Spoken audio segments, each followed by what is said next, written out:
మీకెప్పుడైనా మీ భర్త పట్టించుకోవట్లేదో, లేకపోతే ప్రేమ అసలు చూపించరో ఇట్లాంటి ఫీలింగ్ అనిపిస్తదా? అండ్ అదే అబ్బాయిలకైతే మా భార్య ఎప్పుడు ఏడుస్తా ఉంటది, లేకపోతే ఓవర్ డ్రమాటిక్ ఉంటది, ఎమోషనల్‌గా ఎక్కువుంటది అని మీకెప్పుడన్నా అనిపిచ్చిందా? దానికి మెయిన్ రీజన్ ఏంటి అనంటే, మదర్స్‌లో అంటే ఫీమేల్స్‌లో ఆక్సిటోసిన్ అనే ఒక కెమికల్ ఎక్కువుంటది. ఈ కెమికల్ వల్ల లవ్ గానీ, కేర్ చూపించడం గానీ, ఇవన్నీ ఎక్కువ రిలీజ్ చేస్తది. అందుకే వీళ్ళకి ఫస్ట్ ఏడుస్తారు. ఫస్ట్ డ్రామా జేస్తారు. దాని తర్వాత ఆలోచిస్తారు. వేరాజ్ ఫాదర్స్‌కి యూ నో వసాప్రెసిన్ అనే ఒక కెమికల్ ఎక్కువ ఉంటది. అది ఏంటి అనంటే ప్రొటెక్షన్, రక్షణ ఇవ్వడానికి చూపిస్తది.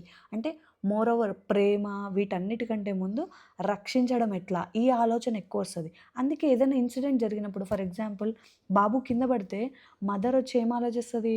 అయ్యో! నా కొడుకు కింద పడ్డాడని ఏడ్చుకుంటా ఎత్తుకుంటది ఫస్ట్ ఓదార్చడానికి ట్రై చేస్తది. వేరాజ్ భర్త వచ్చేసరికి ఏం చేస్తాడు? ఫస్ట్ కారు తీయాలా? బండి తీయాలా? ఏ హాస్పిటల్ దగ్గరలో ఉంది? ఎక్కడ దెబ్బ తగిలింది? ఇవి ఎక్కువ అంటే వాళ్ళు ప్రాక్టికల్‌గా ఆలోచిస్తారు.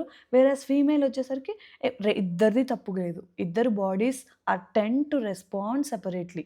వాళ్ళిద్దరూ అలాగా రెస్పాండ్ అవ్వాలని దేవుడు నిర్ణయించినవవి. కాబట్టి మనం వాళ్ళని అనడానికి లేదు. వాళ్ళు మనల్ని అనడానికి లేదు.